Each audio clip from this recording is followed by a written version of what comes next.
Good afternoon and welcome to the Active Transportation and Traffic Safety Advisory Committee meeting. I'd like to call this meeting to order. Are there any disclosures of pecuniary interest? Seeing none, may I have approval of the agenda? Moved by Member Allen, seconded by Councillor Armstrong. All those in favor and carried. There is no minutes from the last prior meetings, delegations, and presentations. So this afternoon, we have Mr. Ray Voskamp, who will address the members regarding speed limit concerns on County Road 40. We do have correspondence that you did send in advance. Thank you very much. And if you would like to come and present to the committee, Mr. Voskamp.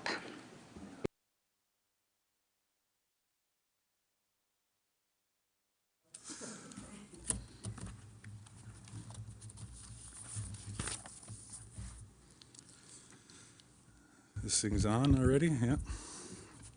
Good afternoon, everyone. I'm Ray Voskamp. This is my sister Carol, and we both live on County Road 40. And we're here today on behalf of 100% of the residents on this stretch of County Road 40 between Highway 2 and Telephone Road to try and convince the City of Quinte West to act proactively to this public safety hazard rather than reactively, as unfortunately was the case on Dugout Road. We've lived here for 15 years, and over the years have seen this corridor get busier every year with traffic coming from the 401 going to the county and people from the surrounding new subdivisions coming to explore the Tremor Lake Park and all it has to offer, including the abundant wildlife that, as you can see from the pictures, also uses this busy corridor. We've seen bikers and walkers coming in from as far as Wooler on the brand new bike lanes, but they get choked into a narrow little two-lane passing 80-kilometer zone with no shoulder on the side of the road going south as they come into that corridor. We've seen people stopping there to go fishing, parking at the little building there where they have the stop blocks for the dam, taking their kayaks and unloading alongside the road. And there's no place, somebody is going to get killed there. I've also, with my own two eyes, have seen people trying to slow down to avoid wildlife like geese crossing over the road from the lake over to our side. And so as they slow down, the people behind them, they pull out and pass them and smoke the geese and the ducks because they can't see them, right? So that the passing is a big issue there. Also, the Murray Centennial School is getting busier now with more classrooms. They've added another half a dozen temporary classrooms out there. And there's construction going on, so there's construction traffic as well. And there is a flashing school zone light there, like flashing down to 60, but that's only during busing hours. That facility is also used for voting, after-school sports, parent-teacher nights, graduations, hot dog days, and etc. Where people come there and there's not enough parking, and they park down both sides of the Wooler Road and walk on. There is no bike path to even walk on. There's no shoulder. There's no anything up there. So this is an accident waiting to happen. Also, the condition of the bridge, with all the potholes that are falling out of the bridge, is another accident waiting to happen. If you can imagine driving a motorbike, coming off the 401, doing 100 kilometers an hour, and you're on that little straight stretch, and it says that it's safe to do 80, but you're allowed to pass somebody. So you pull out and pass them doing 100, you get to the top of the bridge, and you meet those half a dozen or 10 holes that you can see right down to the railroad tracks. That's another accident waiting to happen. So also just a couple weeks ago, we had a city employee and trying to do his job, he must have to do something in the little building where the stop blocks are. And he couldn't park there because it was so plowed full of snow along that side of road from the drifting. And so he came and parked in our driveway, which is fine. We had no problem with that. But he got out of his vehicle, took a look, and refused to walk down that stretch of road 500 feet to get to that building because it was so unsafe, and didn't do whatever job he had to do. He had to somehow arrange for it to be done differently. So thankfully he made that wise decision, or he could be laying in the side of the road like that one swan in the pictures. The drifting snow has caused many whiteouts on this stretch due to the open field by the school, which they used to put a snow fence, but they never do anymore. And the lake, of course, well, the snow drifts across there. So over the last 5 or 6 years, there's been 2 major accidents on the south of the bridge, close to the school. The most recent one being October 10th, where somebody was killed. Okay, that's just this past October. And then also in the summertime, there's been at least 2 accidents in front of our place, which is north of the bridge. I don't know if anybody was killed, but it's only a matter of time. And I think, you know, the dead animals should serve as a warning to us that the next one is going to be a person down there. So I have a traffic study here done by a professional traffic engineer. It was done in 2017. And it states that there's between 8,800 and 9,000 vehicles per day at peak times going through that stretch of road. And you're welcome to have this traffic study rather than get another one done. Okay, so in closing, I know we can't solve all these issues here today, but we can agree that the problem exists. And at the very least, slow the traffic and stop the passing immediately before it ends up in another situation like Dug Hill Road. So let's be proactive instead of reactive, and let's get this done and get these lines painted as they come around, and paint the lines first thing this spring. Let's get them to change that to no passing. Thank you very much. Any questions? Well, thank you very much for your information, and we will take you up on your offer to utilize that document. We can get it copied, Chris, if we could, or Mr. Angelo. So to the members, are there questions? Oh, sorry. There's a few new pictures that you haven't got, Oh. and this is where the city employee has to go and do his job and park someplace there. Okay. There's a few more pictures after that. Okay. Questions to Mr. Voskamp from committee members. Are there any questions? Anyone have any questions? Okay. Seeing no questions, we will address your report further on the agenda, and it's coming up very soon. So thank you both for coming. Well, I think it's best if you could say a few more minutes. It won't be long. Okay. Thank you.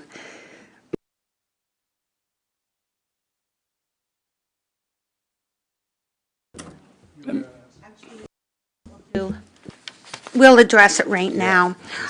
So I'm going to ask, because right now we have to receive, and we do have a fulsome process in terms of a speed limit review, and I will ask Mr. Chris Angelo if you could talk to that, and we'll go back to the committee.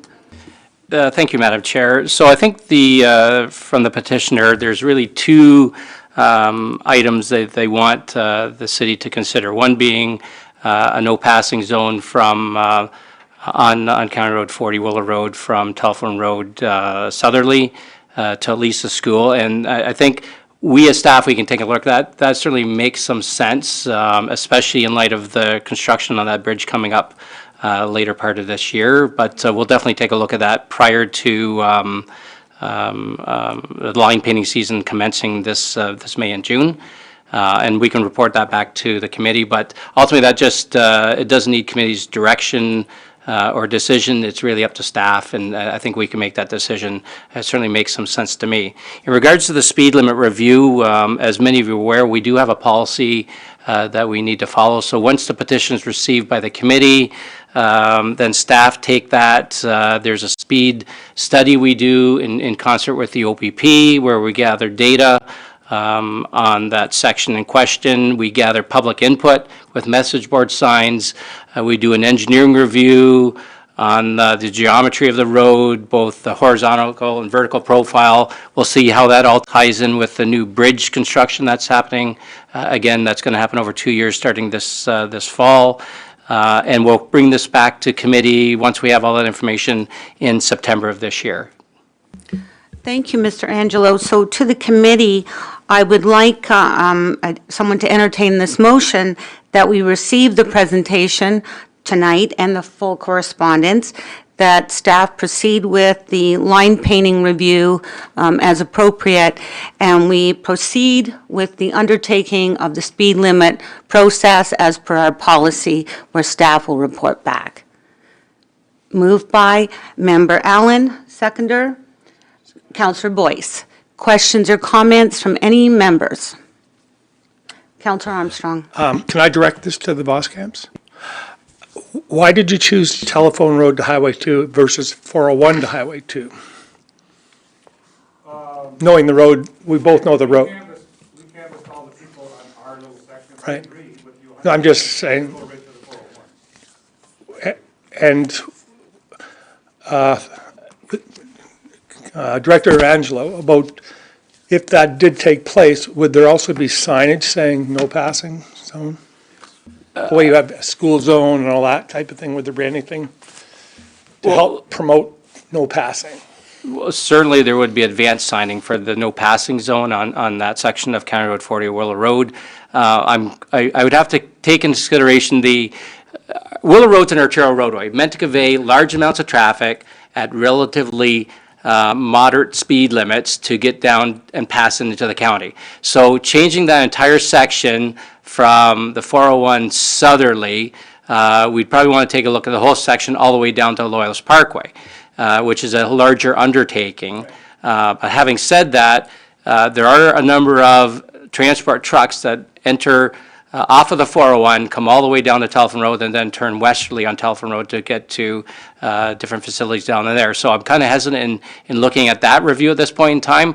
I certainly think looking at the section from Telephone Road south to Highway 2 is probably most appropriate at this point in time, and then we can consider what the bigger picture looks like as well. Member McClellan, sorry. Well, Madam Chair, I just want to mention one consideration.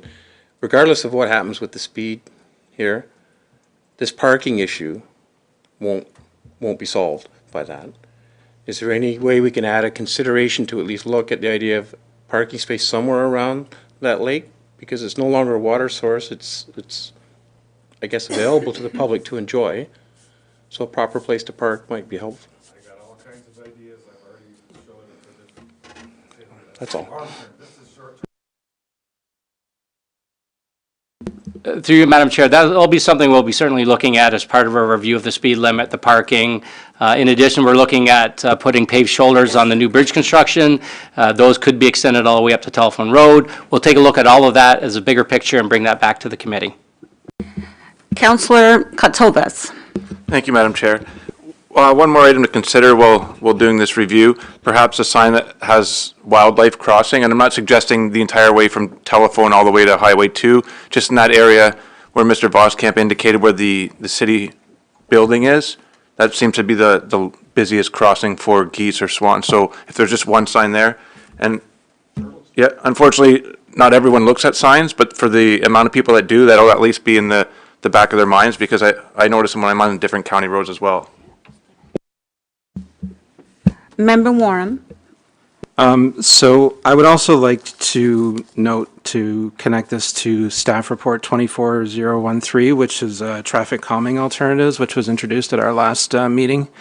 There's some ideas in there that might be useful, especially when it comes to the line painting, specifically potentially delineators, which would give a stronger indication, a barrier, in a sense, to crossing that line. If that's a concern, it would also potentially provide some safety for pedestrians and limit some parking in areas where it would be inappropriate to do so. Any further questions? All in favor of the motion? And carried. Thank you very much. And that item has been addressed. Thank you for coming. Have a good afternoon. Is that the one that we got a few years ago? Oh.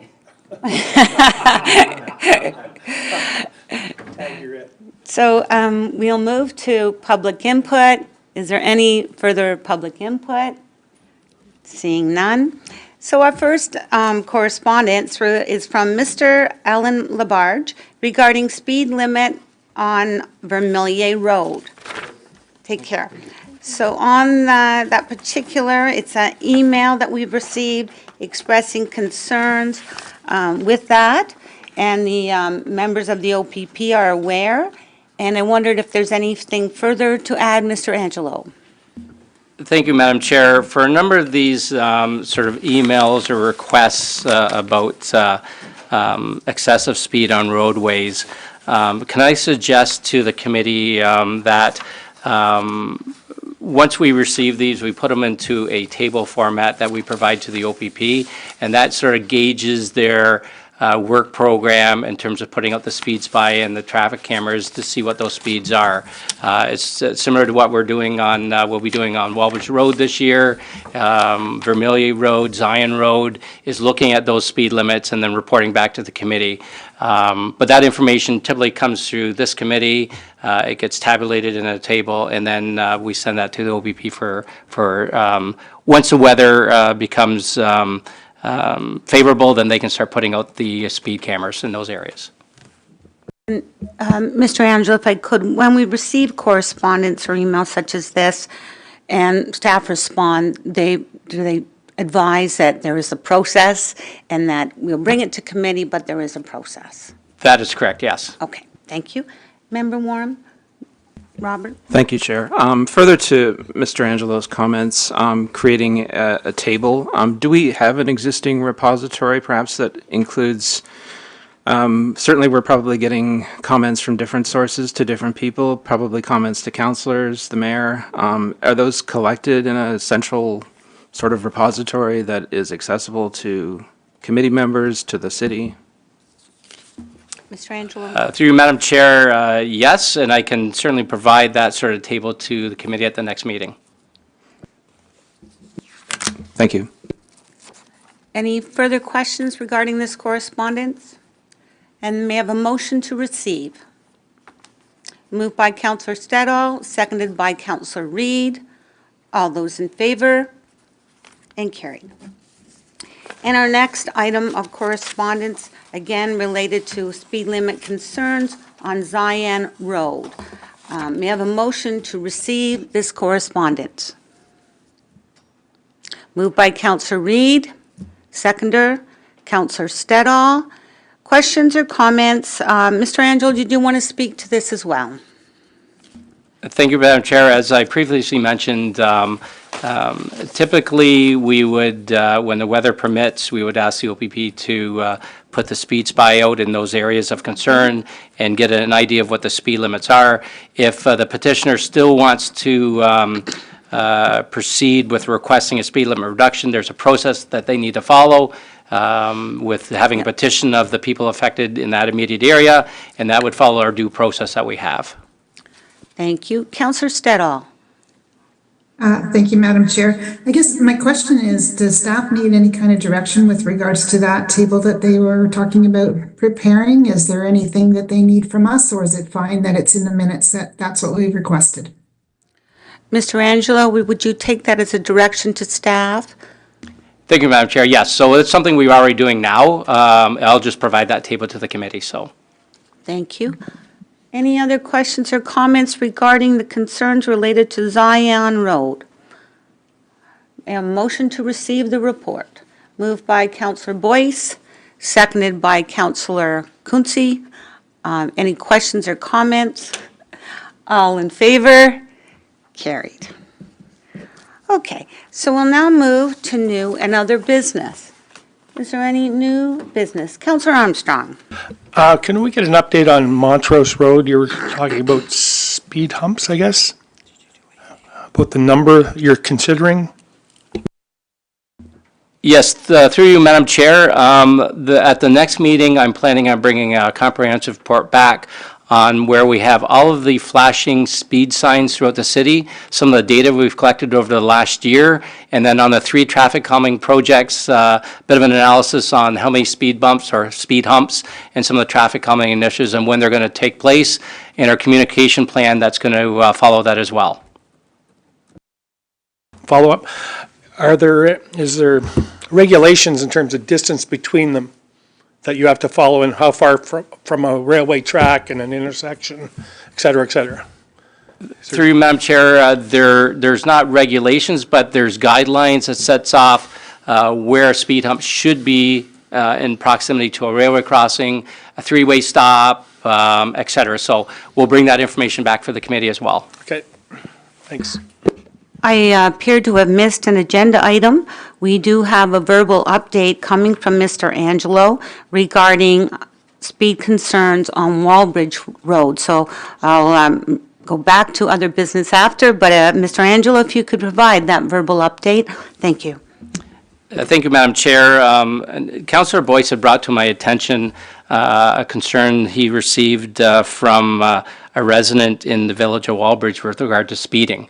And it dates back, I guess, to Mr. McClellan's days when he was on the OPP, where a study was done back in 2017, 2018 on the potential for speeding in that area. And at that time, when the OPP did their speed review, there wasn't a concern with speeding in that area. And I can't remember the percentile that were above or below the posted speed limit, but it wasn't significant enough to generate a speed limit reduction or traffic calming options.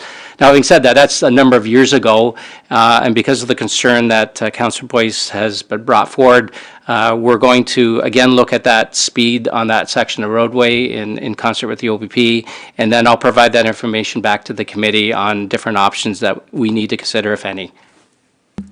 Questions to Mr. Angelo regarding Walbridge? Okay, thank you for the update, the verbal update. Okay, back to new and other business.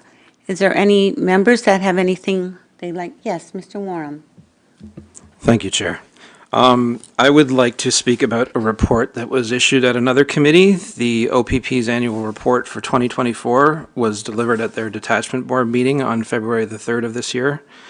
I want to specifically draw attention to the issue of traffic safety and some concerning trends that were one of the focuses of that report when it was delivered by Commander O'Byrne. There was increased enforcement ratings on speeding, seatbelt infractions, and distracted driving, and there were still over 150 impaired drivers, even though that number is reduced from previous years. And tragically, nine fatalities last year in the Quinte West OPP area. So that's not just a number. There were 6 fatal collisions that resulted in those 9 deaths, and each of those are an immeasurable loss on their own. Families, friends will live with those losses, the survivors of those crashes, witnesses, and the officers and first responders who do everything they can in the aftermath and no doubt saved other lives. There were 75 other injuries in our area, and no doubt many of those could have been much worse. I do want to highlight that there is a regional plan and a local approach. I don't expect that our OPP representative today can specifically comment on the report, but perhaps if he's able to, he can comment on some of the work that's being done. Yeah, I just really wanted to talk about that at this meeting. Thank you, Chair. Thank you. I guess what I would ask if Staff Sergeant Jeremy Doolin, if you wanted to comment at all or wait to a future meeting with respect to that particular report. I leave it to you. Thank you, Madam Chair. In general terms, I can comment. I don't have the local traffic strategy that we do have in place here within Quinte West in front of me. And I don't believe it's a document that we do release publicly. It's a local strategy, and it's based on local trends and data within the city of Quinte West that drives our plan. So that's based on real data and intelligence-led, if you will. In general terms, and we do focus on what we call our big 4, which would be impaired driving is a huge one, distracted driving, speed, and aggressive driving. What I can say is that we have a lot of our members now fully trained in standard field sobriety techniques or testing, which has improved their ability to detect impaired driving. So our enforcement numbers can be a combination of better detection ability, not necessarily reflective of a higher prevalence within the community. It's really hard to tease that data out. Also, we are transitioning to a new approved instrument for testing of impaired by alcohol persons across Ontario, and we've had many of our members trained and are just awaiting their designations to begin making use of that new equipment. So we are making some strides in focusing on those aspects. Barring any specific question, in general terms, I can confirm this, there is a local strategy, and it's certainly driven by what's happening within our community. It's not a global strategy, if you will, across the province. It's been developed in-house by staff within the Quinte West detachment. Thank you very much, Staff Sergeant. Did you have supplementary? Yes, further, thank you, Chair. Yes, I definitely want to recognize that regionally there is a plan that's being developed and locally as well. And there's always been an existing plan, and they're still developing that and formulating a response. I would like to make a motion based on some of the other information that came out of that.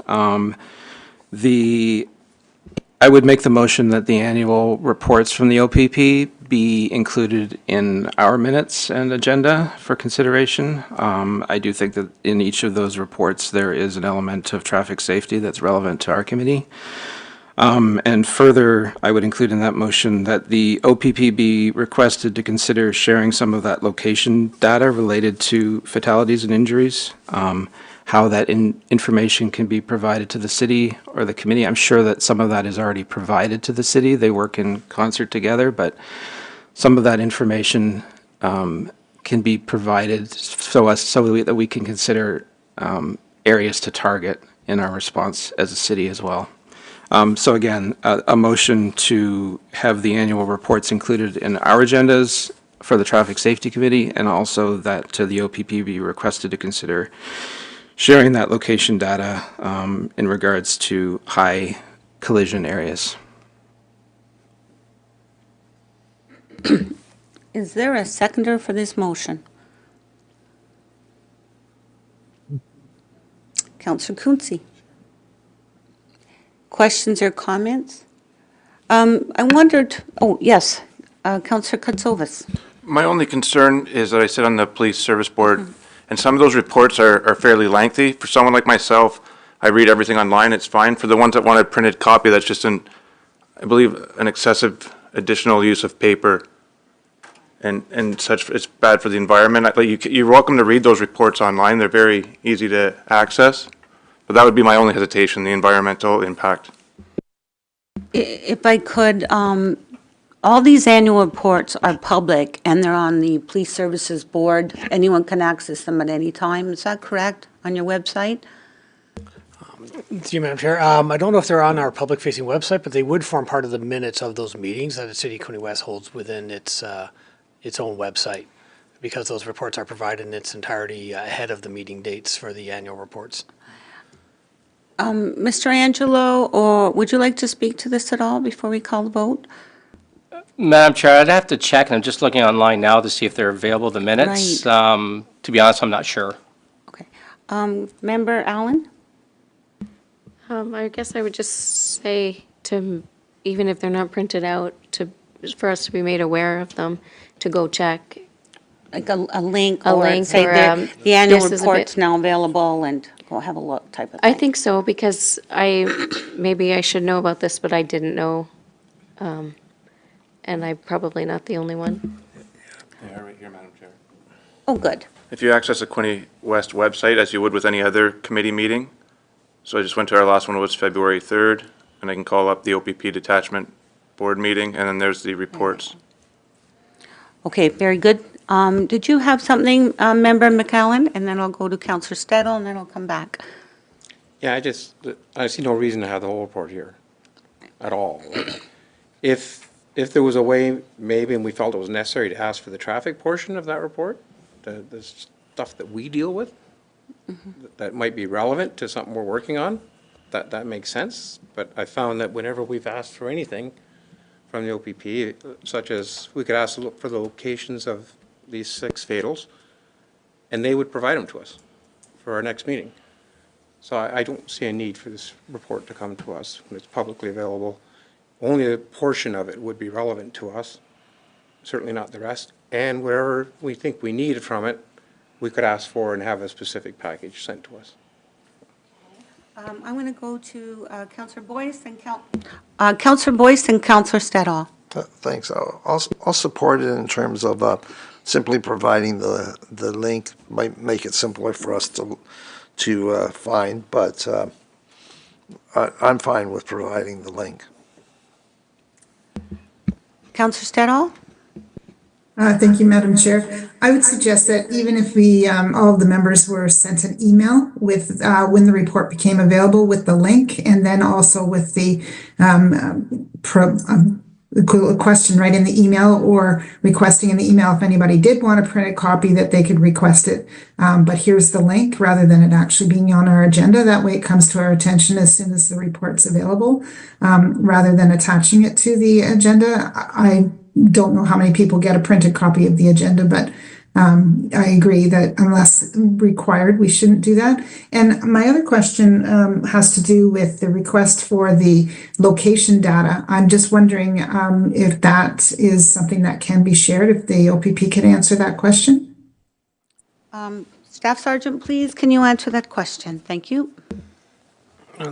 Thank you, Madam Chair. Yeah, we can provide non-personalized or anonymized data, so that could include location of events. I would imagine anecdotally the city is quite aware of where we have our fatality events, as they're quite significant and lengthy in terms of investigations, where I don't think perhaps the municipality is as aware as perhaps where all of the injuries that are causing, or collisions causing some injury are taking place. So we can provide some of that data. Generally speaking, if there's a specific location, when the city sends us a request, that'll form part of their staff report. We can do specific queries on the location, but if the request is just to have information on the locations of these types of collisions, that should be something we can provide, given enough notice ahead of the meeting. Okay. Before I go to Mr. Warham, any members of council on screen have any questions or comments regarding the motion? Okay. Councilor Warham, or Member Warham? Thanks. So just to clarify, the information that is part of the motion, this was identified at the OPP detachment meeting, that they have already collected that 10-year data on injuries and fatalities. So other than anonymizing whatever data they have, that data is already available. So that is the data that I've requested as part of the motion.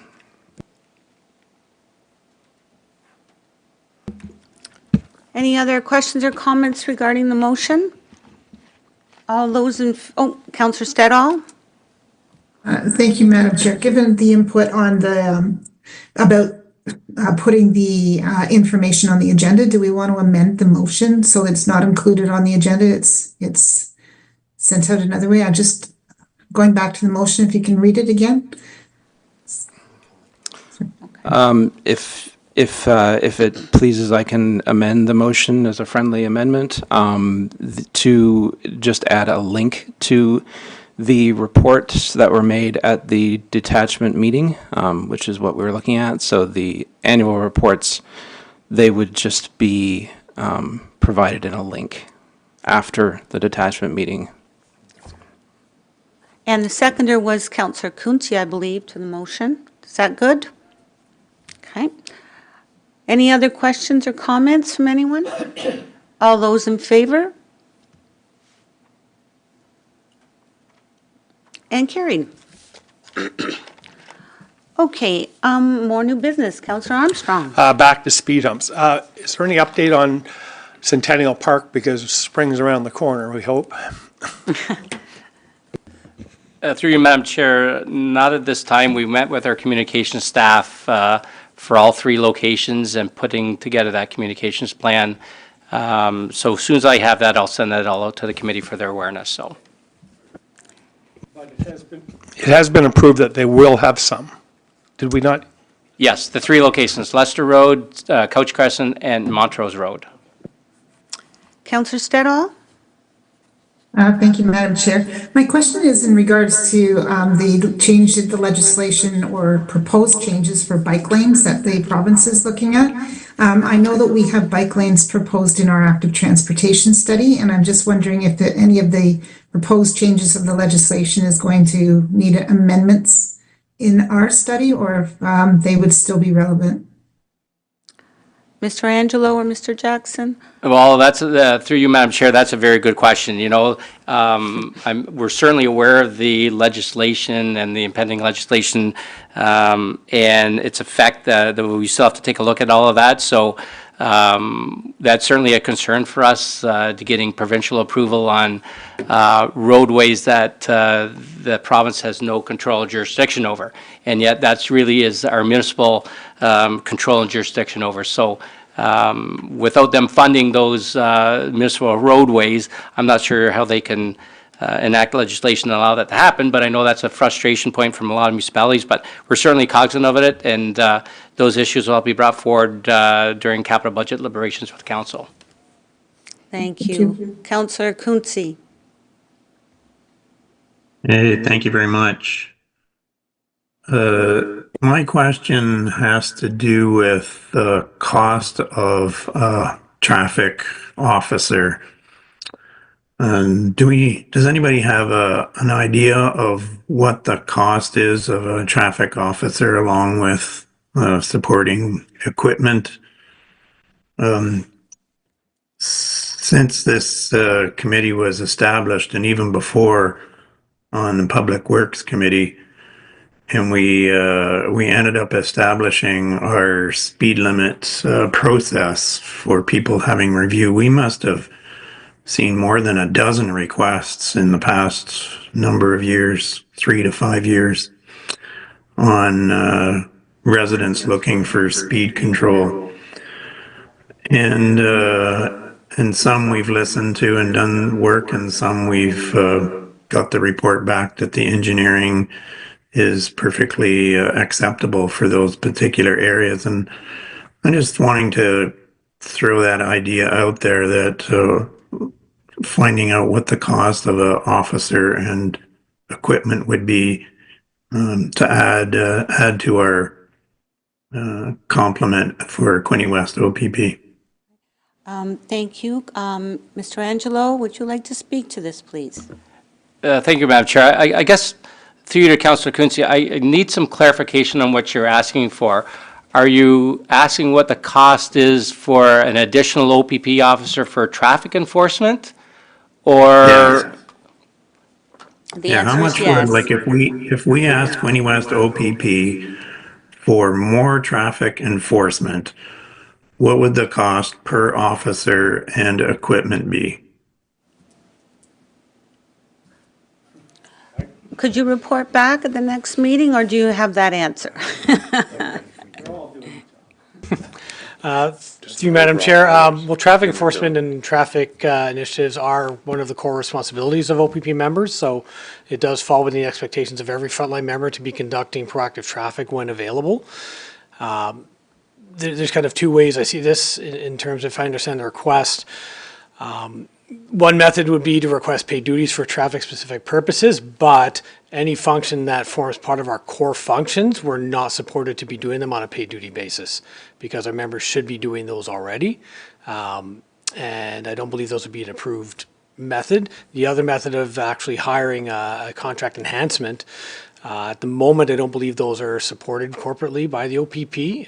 There's changing in a staffing model that's taking forward another multi-year plan, so I don't believe that's something that's supported as well. So, I mean, the cost would really be, the equipment is very little compared to the staffing dollars for the actual officer, the training and everything that goes along with hiring any uniform member. So our goal is to find efficiencies where we can, which reinvests time back into our members and allows them greater opportunity to engage in the proactive work that we want them to be doing. And that, beyond traffic, also involves community engagement and other areas where they can invest their time back in the community.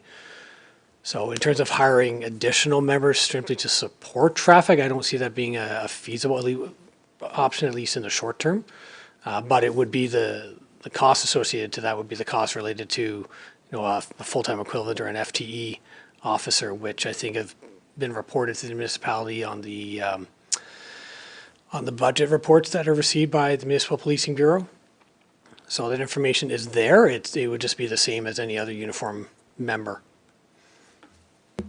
And Mr. Moram, you have a question?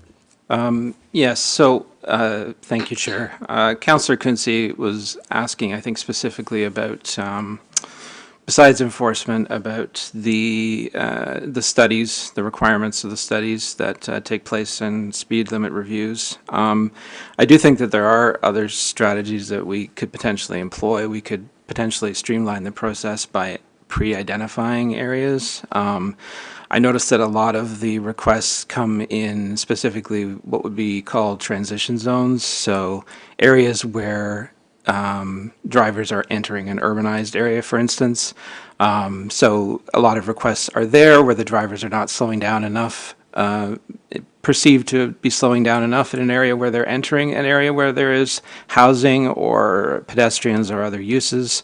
So one of the strategies that we employ, I think, are the dynamic speed signs. And there are a lot of options that are laid out in the report that I noted earlier, the traffic calming measures. So if at some point in a future meeting, I could potentially bring forward a motion regarding streamlining, maybe like identifying those transition zones, and instead of going through the prolonged analysis, just identifying that this is a transition zone where we do want people to slow down, and we can decide to deploy those resources that we have. I would like to see the results of those pilot projects before we decide to do anything like that, though. I think we have 3 identified pilot projects coming up this year, so it would be really interesting to see the results of those. Any further questions, comments, or new business? I'll come back. Member Allen. I was wondering about if there was any update with Parks Canada. Through you, Madam Chair, no, not at this time.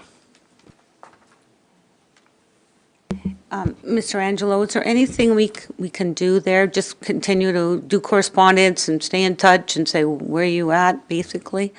I've contacted them late as last week to ask for an update. They have sent me the tentative agreement for the trail that used to be maintained by Lower Trent in that area, but I've yet to answer the question yet that I wanted to answer about the connecting link over the bridge or over top of the canal. Yes. Okay, thank you. Councillor Armstrong? Are we awaiting, as a council, a report on community safety zones, speed cameras, IE speed cameras? Through Madam Chair, yes, I'm still working on that automated speed enforcement report and hope to present that in the next couple of months to council. Councillor Armstrong? This is a good news thing. This hasn't been recognized at council, but I thought this might be an opportunity here. You would be aware of this. Alan Maggi, volunteer, big advocate for MAD, recently received the King Charles III Coronation Medal, and I just thought that would be something we should recognize somehow. Thank you, Councillor Armstrong, for bringing that forward. That's wonderful. That's great. Back to Member Warham. Thank you, Chair. I just want to draw attention to another issue that was brought forward at another committee, at the Planning Committee, I believe, in December. Residents of the 4th Avenue, Dundas Street West area. Madam Chair, can I just, you may want to call a point of order on this. It's already been discussed by a committee and council, and really should be brought back, those concerns, to that committee or that council. It's already been discussed at length about those concerns, the potential concerns about traffic safety.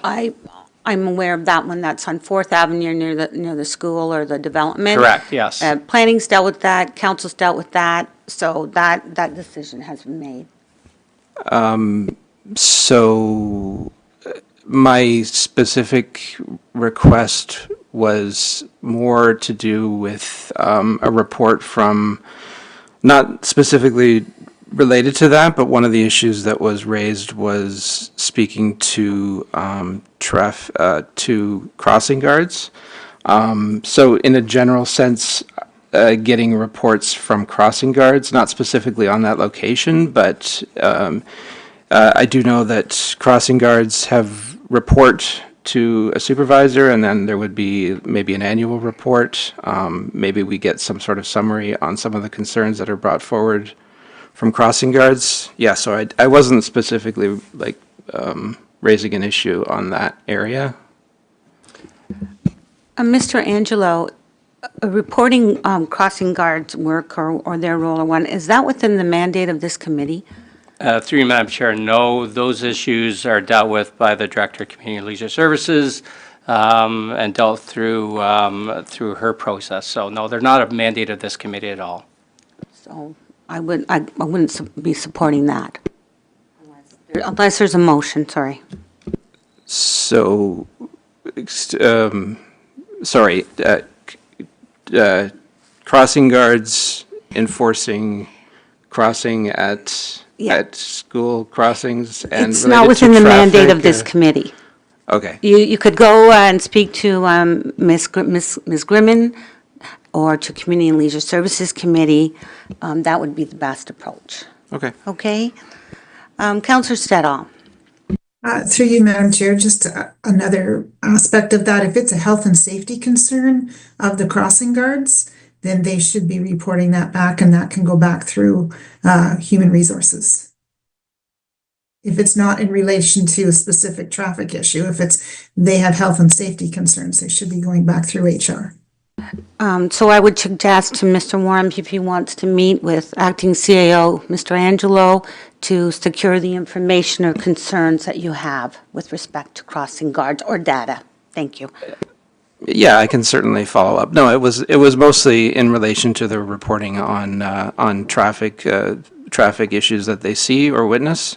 It's certainly, I understand that they have that they are employees and that they have their own protocols. So yeah, it was mostly to do with any reports that are issued related to like traffic issues. Madam Chair, if I can just clarify, so the issues that any crossing guards as employees of the city have, they're raised with the supervisor to the director. The director then would have a conversation with, if it's health and safety related, with our health and safety officer, or myself, or the OPP, and that's what our sort of process is. It doesn't go to any specific committee at all. Any other questions, comments? Pardon? No, thank you. Oh, I thought you had something to say. Sorry, no, thank you. Anything else from anyone? Okay. And may I now, I think that closes the business of the committee. Seeing nothing else, may I have a motion to adjourn? Moved by Councillor Boyce, seconded by Member Claire. Thank you very much, all those in favor, and thanks everyone for coming, and it's always good to see everyone. Good afternoon.